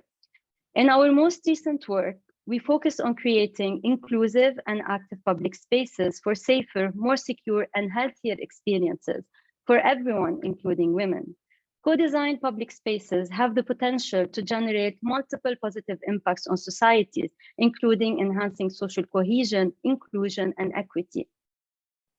As a response to the Beirut port explosion, we worked on the rehabilitation of public spaces, embedding a participatory approach that sought to give voice to the most vulnerable to be part of the recovery of Beirut. The Karantina Public Park was rehabilitated with the visions and ideas of the residents to create an inclusive place that addresses the needs of various groups. In this project, we used tools such as model making and role play of urban heroes with capacities to change the built environment around them. Street parades and filmmaking were also used as a methodology to analyze public spaces in and around the park. Urban pockets are also public spaces that we sought to rehabilitate. In this project, we transformed a dilapidated area into a safe sidewalk that improves accessibility, walkability, and offers a variety of flexible uses. We used participatory tools like public design consultations to validate the design and performative theater to tackle complex issues related to the use of public space, such as vandalism and respect to nature and to one another. Another type of public space we rehabilitated are public stairs. With UN Habitat and Block by Block, this project improved accessibility, especially for the elderly, and enhanced the social activities along the stairs. Through a series of participatory workshops with the stairs users, we engaged residents with a focus on Minecraft to co-design with youth. Young participants, including girls, were very excited to use the game, and they placed their ideas directly in the 3D model of the stairs. We also accompanied the youth on a site visit on a Let's Be Architect activity, so they could directly look around and suggest changes. Throughout our various participatory action research projects that we led with the Institute for Global Prosperity and the Development Planning Unit at University College London, we adopted a citizen science methodology which supported women to participate in urban governance. Citizen science involves training a diverse group of residents to become co-researchers. Women from different age groups, nationalities, and backgrounds got the opportunity to participate with other residents in a process of capacity building, equipping them with skills to research, analyze, design, build, activate, and also monitor the users of the spaces that they helped shape. In a recent study we conducted with UNDP Lebanon, we used citizen science methodology to support the collection of gender disaggregated data of public life in the Candiracci neighborhood in Beirut. A key finding of the study was gender inequalities in public spaces, whereby, for example, streets are largely dominated by men, with 82% male and 18 females using public spaces on weekends. Lebanon is a country with deep structural inequalities. Excuse me, my cat decided to jump, 1 second. Okay. Lebanon is a country of deep structural gender inequalities, with one of the highest overall gender gap in the world, ranking 119 out of 156 countries on the World Economic Forum Gender Gap Report 2022. Based on the findings of the UNDP study and our participatory public space projects implemented in the neighborhood of Candiracci after the Beirut port explosion, we decided to tackle gender inequalities in public spaces of Candiracci through 2 pilot programs that are currently ongoing. We selected to pilot these programs in this neighborhood because we've developed a trusting relationship with local communities. This enables our team to work closely with adolescent girls and women to tackle this sensitive and crucial topic. As girls grow up, their freedom to use public spaces shrink, while that for boys, it increases. In many areas of Lebanon, public spaces offer very little for teenage girls, with basic or no facilities and restrictions that limit the time and type of activities they do there. This causes many girls to stay at home, missing out on the vital social, cognitive, emotional, and physical skills that are developed when using public spaces. The first program aims to work with adolescent girls who have specific needs, and unless we work with them directly in understanding their needs and shaping solutions within their public spaces, we cannot challenge these unjust preconceptions. We launched a crowdfunding campaign to build safe public spaces for adolescent girls in Lebanon, and we're very grateful to our supporters that we made it. And we're very excited that we started implementation. We launched our participatory program that aims to engage girls in the different steps of the project. We've reached so far 30 girls, including 1 girl with speech and hearing impairment. In Candiracci, this is the first project that is co-designed with adolescent girls. It is gaining popularity, where in each activity we are getting more participants. This means that the girls are already talking about the project and its impact. The activities encourage girls to think about the built environment and how it relates to their experiences in public spaces. It unpacks adolescent girls' feelings and how the built environment can trigger these feelings. Using participatory mapping as a tool, girls identified individually and collectively what they liked and disliked about public spaces. They walked the spaces in their neighborhood and discussed the reasons behind their liking and disliking, highlighting important factors of safety, enjoyability, comfort, and proximity. The girls are reflecting on the physical component of the built environment that make up the spaces that they like or don't like. This creates an awareness amongst the group of girls about their shared and personal experiences, which is creating a sense of group and belonging. We learned that safety is very different for every girl's individual experience. They consider safe spaces as those within the residential areas at close proximity to their houses, where there is privacy, but yet it is porous to the surrounding. Safe spaces are clean, colorful, and well-maintained. Girls feel safer and enjoy spaces that are far from regular gathering areas dominated by men and boys. On the other hand, unsafe spaces are deserted places with dark and hidden corners where they feel higher risks of harassment. This means when girls are walking to a specific place, they take specific routes to ensure they feel safe. Or if they have to pass by a place that they feel unsafe, they must be accompanied by their brother or a caregiver, which limits their independent mobility. We also used body mapping tool to identify issues and experiences that are affecting them through the senses of seeing, hearing, smelling, tasting, and touching. This helped adolescent girls to think more personally about their feelings, the issues that affect them, and their experiences. For Riham, she has hearing and speech impairment, so her experience is very different from that of her sister, who said that Riham spends most of her time now in the space that we rehabilitated 2 years ago because it's nice and it's directly in front of the house. My mom gets worried to let her go out anywhere else alone. She won't be able to hear cars or if someone is attacking her. Now Riham's so happy to be part of these activities, meeting other girls and exploring together different parts of the neighborhood. We're still in the initial phases of the project, and we're very excited about the next steps and learning. As Lina said, I don't know yet the space we design, how it will turn out to be, but I'm very curious to participate in all the activities to design and build it. The second program we launched in the neighborhood of Karantina is an advocacy pilot program funded by Urgent Action Fund that we named the Karantina Women Collective for Public Space Rights. Despite the rehabilitation of the Karantina Public Park after the Beirut blast and our continuous community engaged activity to run and upkeep the park, there has been resistance from local authorities to open the park to the public, which is a main problem for all of Beirut's public parks. The program aims to capacitate women with the needed skills for engaging in urban governance, such as advocacy, collective action, and build resilient relationships to fight for the right to open and collectively manage the Karantina Public Park.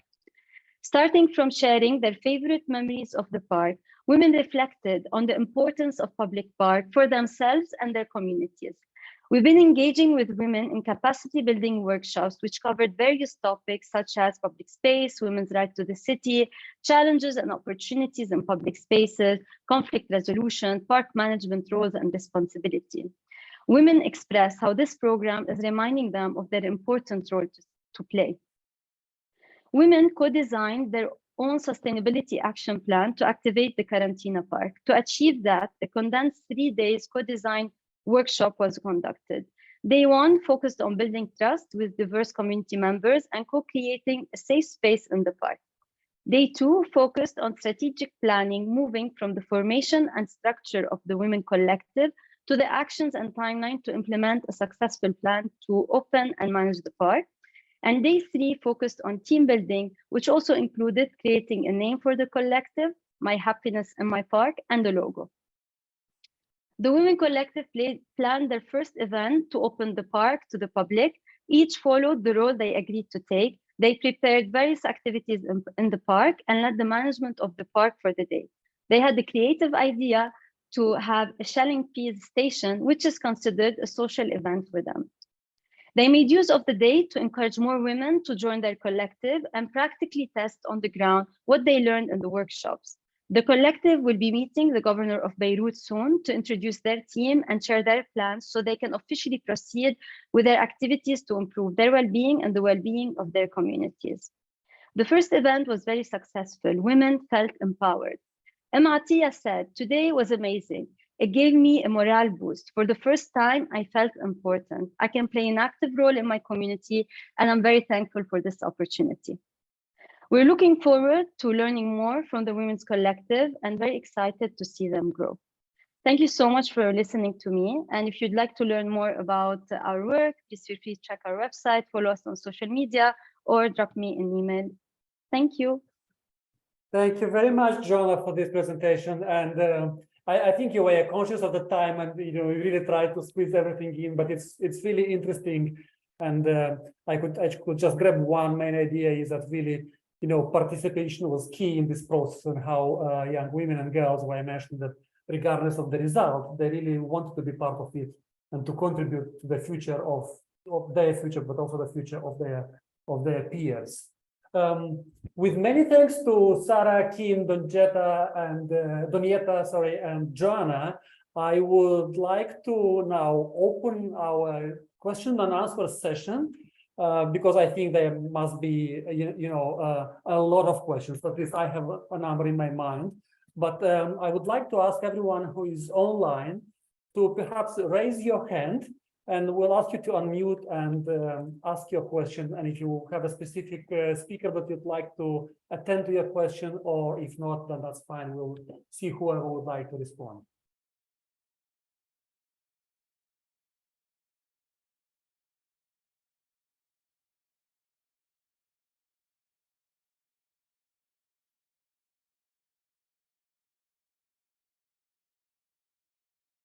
Don't be shy.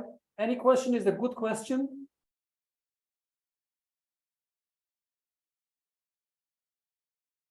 Sometimes, even if you think you have the half answer, it might be useful to ask the same question because you can get a different perspective.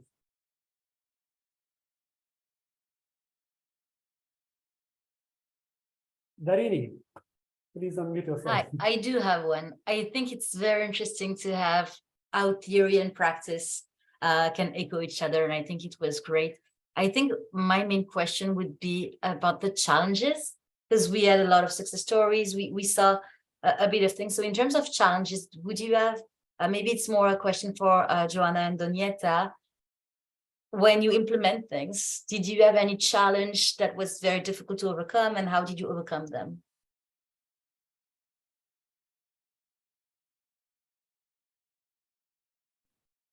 Yeah, I can start like with an example. I think it's always like it was very challenging if you come, for example, in one project, we went to a municipality and they told us specifically, if you're doing a women empowerment project, we're not gonna let you do that.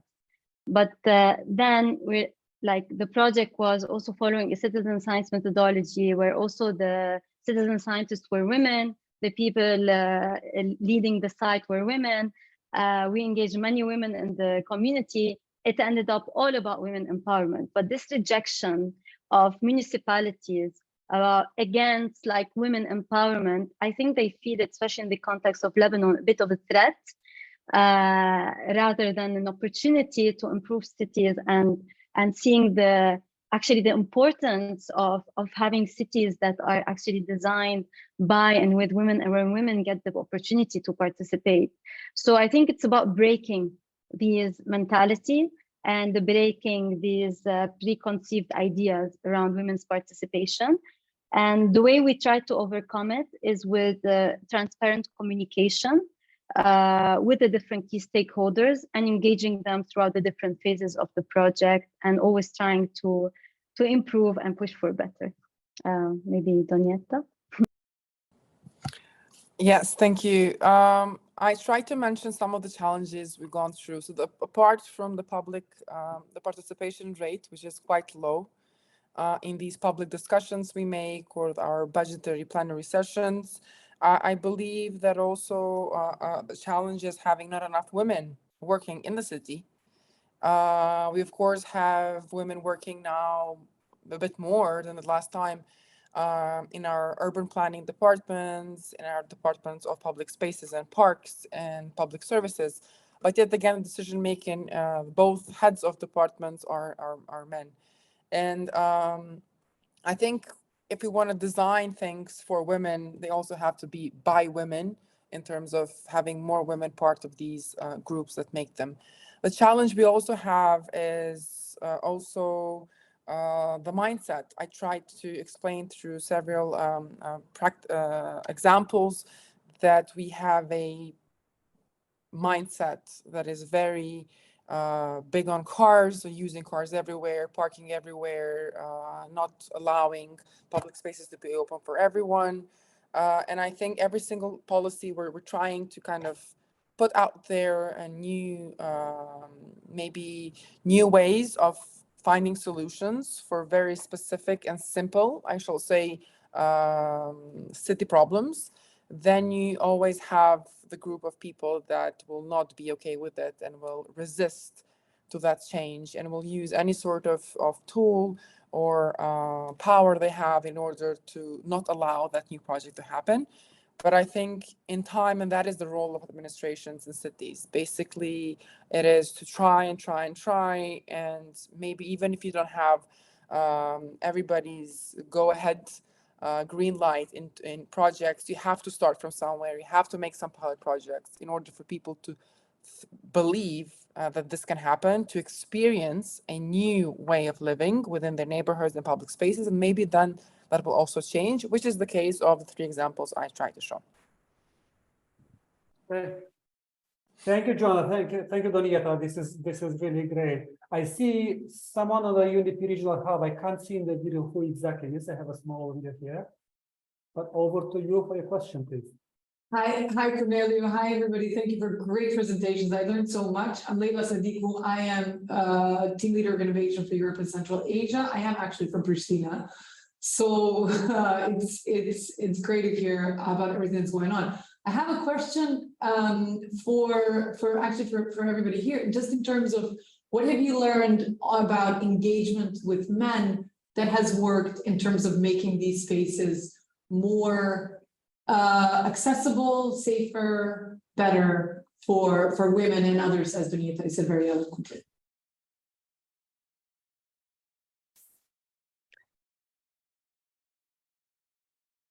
Maybe I can try to answer that. First of all, I think as we can see from this event, the majority of people attending are women. So that's the first big barrier. How can we make sure that men are involved in the discussion so that they don't feel excluded? Because the first reaction is, when we talk about this, is what about men? Why we're not designing cities for men? And say, well, surprise, surprise, cities have been designed for men for the past decades. So, I think it's really about creating that sense of awareness and knowledge, and the reactions also from colleagues, male colleagues, is, wow, I was not aware of that.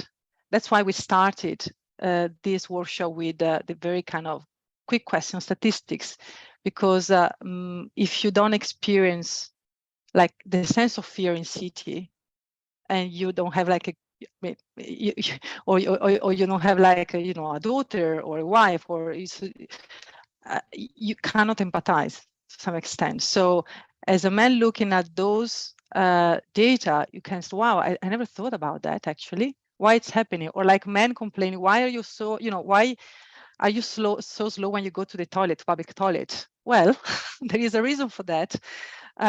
So it's really, putting the evidence, the data up front. So this is the situation. And how do we address together the situation? Because as we said, most decision makers are men, and they're not involved in their taking decision about women without knowing women enough. Remember when there was Trump in the US government, that they were talking about abortion and taking decision about the body of women without having a woman around the table to discuss. So how can we involve men? How can we create this collaboration, this allyship, and not competition? Because also in many cases, like there is so many organizations, they want to address the gender gap in employment, but this can be perceived as kind of create some traction, some distress between men and women. So we don't want to create competition, we want to create collaboration. So the involvement of men is extremely important. So we need to find a way to get them involved in these debates, in this conversation. So it's our role as well as women, and your role for the men who are today, that's your first task. Make sure that your colleagues, the men colleagues, are aware of this publication. Make them aware of how, when you feel like the project director for a project, make sure that there is diversity in your team. Pretend that there is diversity in your team, and that also the organization in your supply chain also kind of follow this inclusivity approach. So I think, awareness, knowledge is so important, and data. That's why community data-driven or literature data-driven or whatever, data are so important, because they help opening eyes and making people understand that is a complex problem. And I just want to stop also looking at what Donjeta said. I think is very important. If we only think about safety, security doesn't work, because over the past decades, that has been the main focus. So, and it's not working because it's not getting better, it's getting worse. So that's why in the publication, we decided to have an holistic approach, because you can indirectly create a safer space if you create like a space where people go. If it's a green space, a playful space, people go and they become safer. So while if we only focus on safety and we try hard to find policies and solutions, it doesn't work. So how can we make sure that we don't work in silos? How do we make sure that we have like this integrated approach, looking at how can we improve the well-being of women and the access to services, not just for, and indirectly as a result, we are also creating safer spaces for everyone. So that, I think that's the other thing involvement of men, allyship, and then think broadly, think using an integrated approach, holistic approach, because focusing on safety doesn't work. It's not working. It hasn't worked for the past decade. So I'm not sure, unless there is like a miracle happening, otherwise it doesn't work. So it's very important to have this integrated approach to design and planning. Thanks.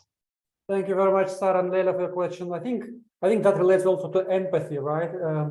And empathy is really about, you know, being in the shoes of someone's, if you want to be inclusive. So how do we make sure that that is happening? And Sara, the comment about data collection, and I think everyone else, you know, Donjeta and Kim all mentioned about data collection, disaggregated data. That's really critical, so that we know why are we doing this. Otherwise, the resistance is high. Sometimes because of the norms, of course, or most of the times, but at times it's because of the not being aware of these things. So that's really great.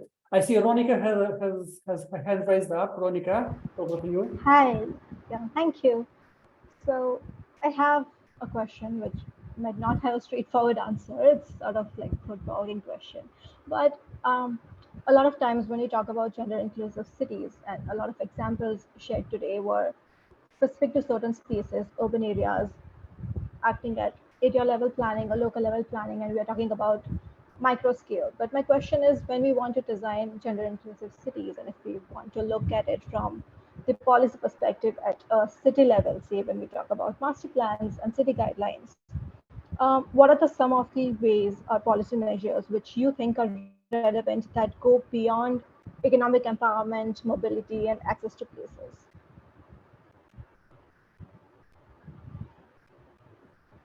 I couldn't understand well because the second part of the question. Maybe if you could repeat it.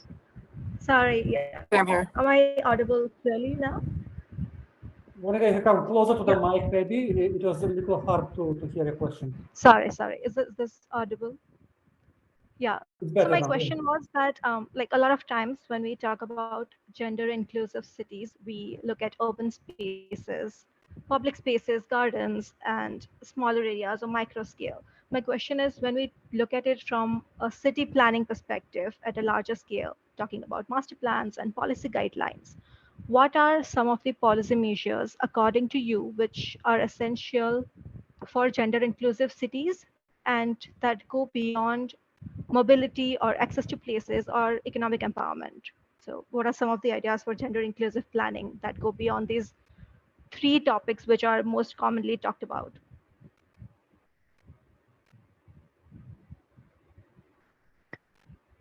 Maybe I can try to ask as well.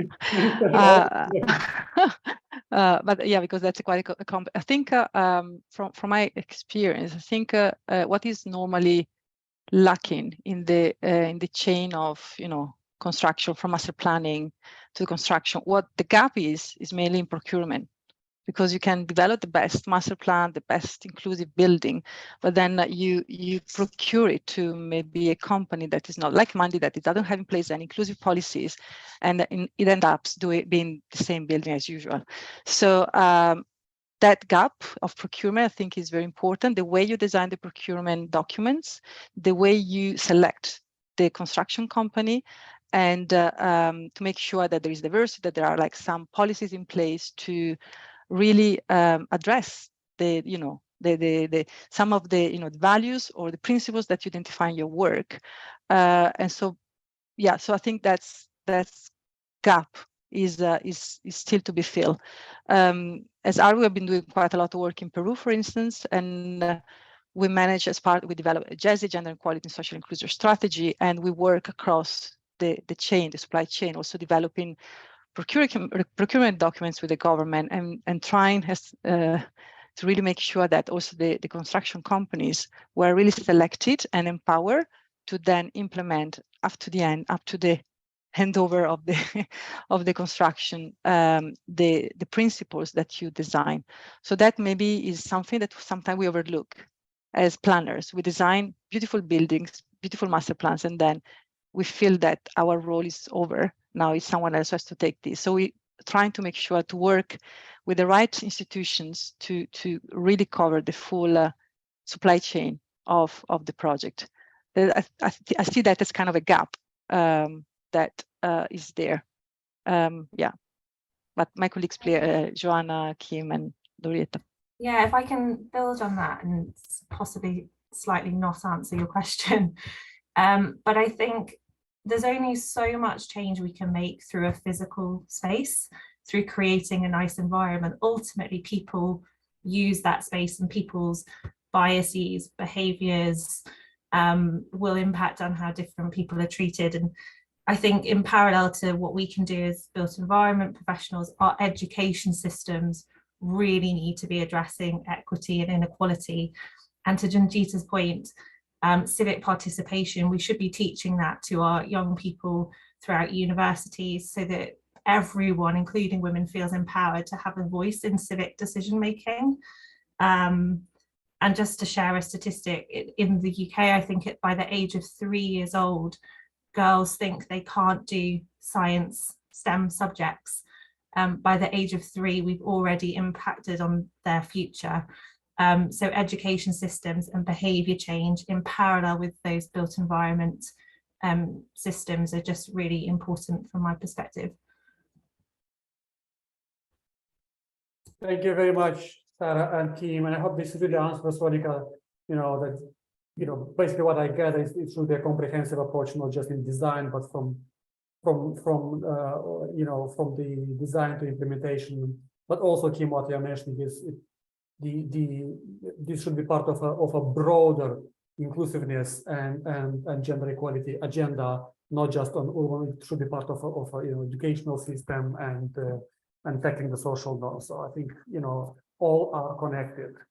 Irakli, I see your hand raised, and maybe we'll take 1 or 2 more questions, and then we can. I'm looking at Darini also, who is kind of giving me a sign that time is really going fast. Over to you, Irakli.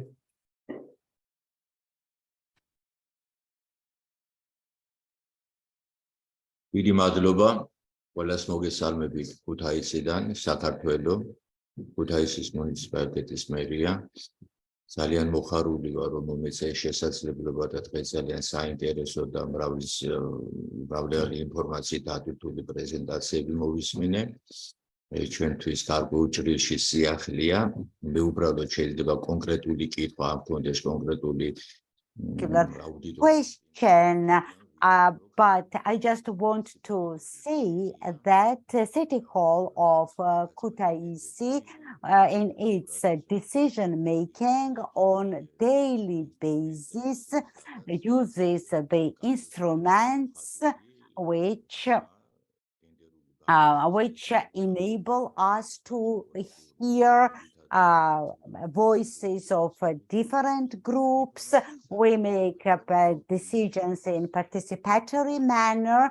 As an information, I would like to tell you that with the help of UNDP, we work on transformation project, and we have 9 demonstration initiatives planned, and these activities already started. And in the process of formation of this portfolio, our approach was to hear voices and see roles of women, not just men. And based on this approach, we developed particular visions which were really highly accepted and appreciated by our society.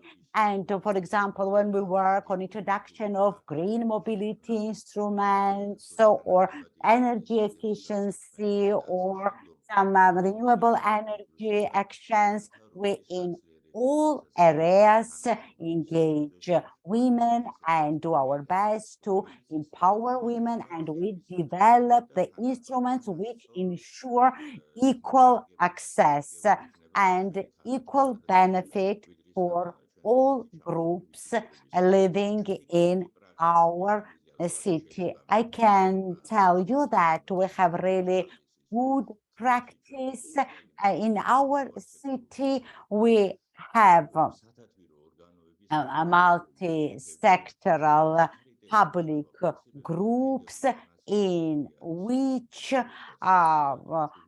equally participate women and men. And in our city, we have a local council, SDG council, where we have also ensured gender equality. We also have a gender council, which works on city policy to ensure gender equality in all activities of the city. Whatever I heard today, this is innovation for me. This is a wonderful approach.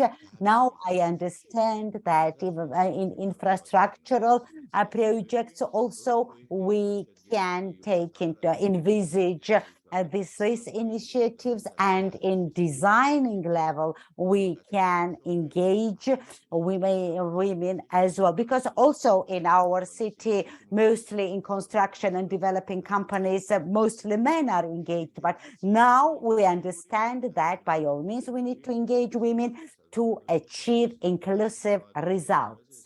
That's why I'm so grateful for today's meeting. I'm keeping, I made some notes and will by all means implement this initiative in our city, and I express my desire to arrange more meetings on these issues to exchange this wonderful practice in order to ensure flexible multi-sectoral operation, to ensure that our cities are very nice, very sunny and accessible. Thank you. Thank you very much, Irakli. And I think what you are mentioning is, if it's about me, then not without me. If it's about women, not without women. Although I take a note also that in the presentations that engaging women is not beneficial for women only. It goes way beyond that, and usually it has benefits for children, families, elderly people with disabilities, but also for men ultimately, because they are all parts of the families. I'm really conscious about the time that we need to wrap this up now, and Darina, I'll hand over to you shortly. But just before that, to say a big thank you to all of the presenters. Really insightful and very interesting, which is demonstrated by the way how we go over time and by the number of people being online. I think this is really amazing. I also hear that we need more of these kind of discussions in the future, and I hope this will instigate a number of interactions offline and sharing of resources and experiences. Thank you very much, everyone, for today's session, and we look forward to seeing you on the next one. Darini, over to you. Yes, thank you so much. I'm very impressed that about 100 of you stayed until the end. So sorry about the going over time, but I really appreciate every speaker for staying on. Thank you so much for staying and addressing the questions. That was very much appreciated. Next week, we have another talk coming up. It's going to be on collective intelligence and citizen engagement. So the invitation is going to come out tomorrow. So stay tuned to our social media, our invites. If you are attending today, you will probably receive an invitation from us as well.